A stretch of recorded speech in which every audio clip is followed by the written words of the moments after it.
today is one that we often think of when we think of mothers, when we think of this time of year and how we pass on the faith and the purpose of the church. And this is a lesson that we have from Deuteronomy. Deuteronomy and chapter 11, one that is very familiar, I think, to all of us as a church. You know, this is something that we have learned and it's part of our tradition. I think I know Kenny has some connections and also in the Jewish tradition. So this is something that really connects us in our priorities as a church with the people, the Jewish people, and the imperative on God's people now for many, many thousands of years. So these are the very words of God in the book of Deuteronomy. And why don't we together read these as the lesson that we have scheduled for our church lesson for this Mother's Day, Deuteronomy chapter 11, verses 18 through 21, where the scripture says, "You shall put these words of mine in your heart and soul, and you shall bind them as a sign on your hand, and fix them as an emblem on your forehead. Teach them to your children, talking about them when you are at home, and when you are away, when you lie down, and when you rise. Write them on the doorposts of your house and on your gates, so that your days and the days of your children may be multiplied in the land that the Lord swore to your ancestors to give them, as long as the heavens are above the earth." Amen. This is the word of the Lord according to the book of Deuteronomy. Thanks be to God today. Amen. And there's a joke about how a kindergarten teacher was walking around the classroom one day and observing the students as they were drawing and stopping at the desk of one of the little girls.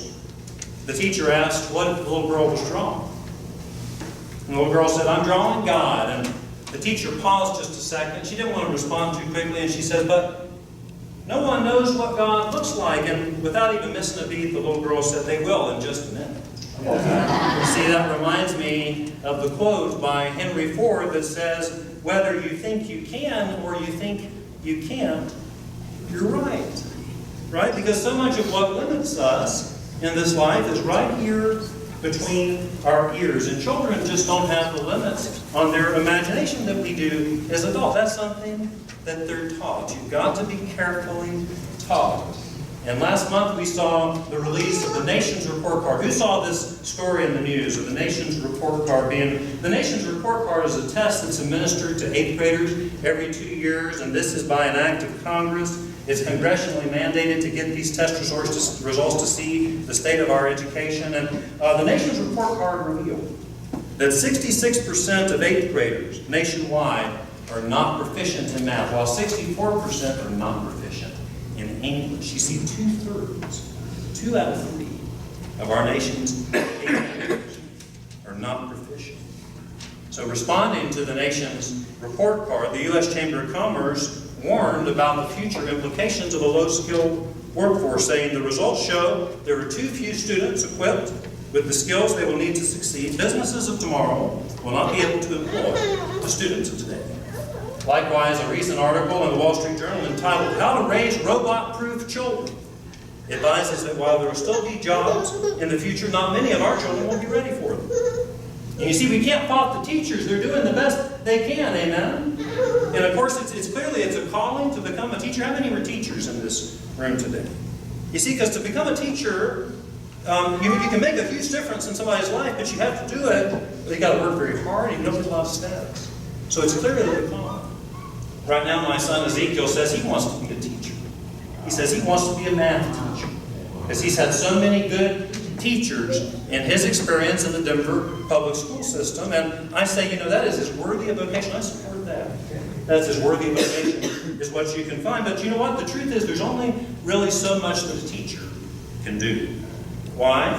Because the foundation, you ask any teacher, they'll tell you the foundation has to be laid at home.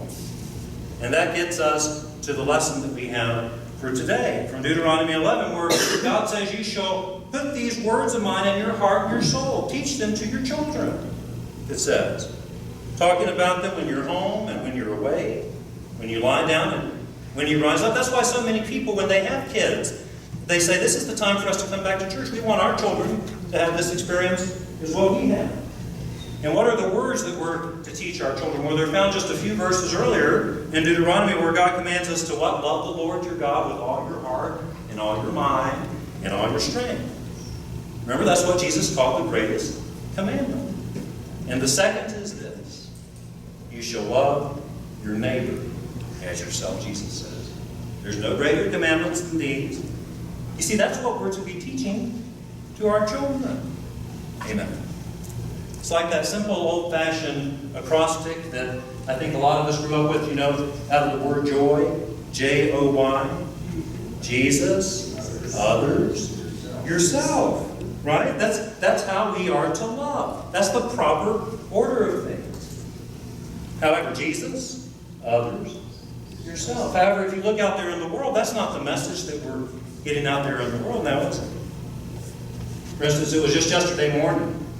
I started my morning by looking on Facebook. And I got to learn not to start my morning by looking on Facebook, right? But I saw Facebook's Mother's Day advertisement.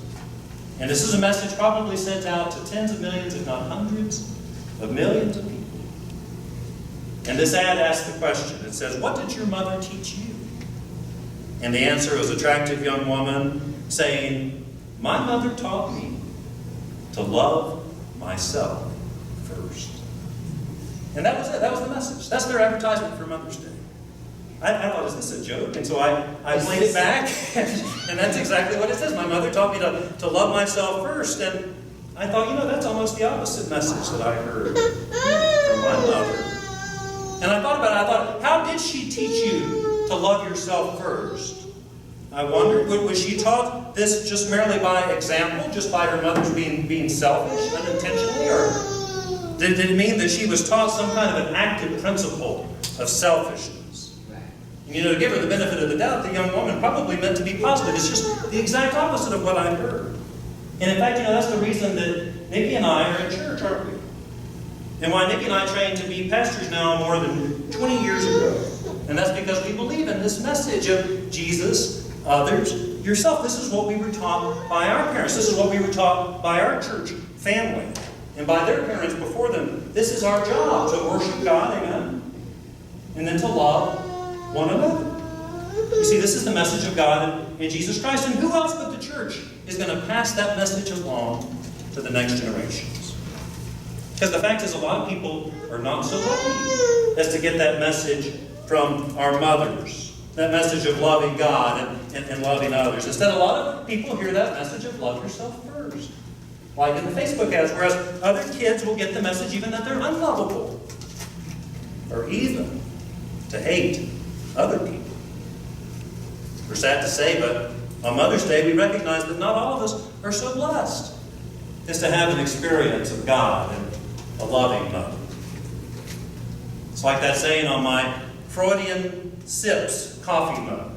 The one that has Freud there, a caricature with his white beard and his little round opaque glasses, and the caption says, when you say one thing, but mean your mother. You see, because your mother is the most significant person in your life, amen? And of course, it's not like you can go back in your past and change her in order to make her different than what she was. And that's why I think that recent Disney movie, Coco, was so popular. Who's seen that movie, Coco? So we just see movies that are kid-friendly.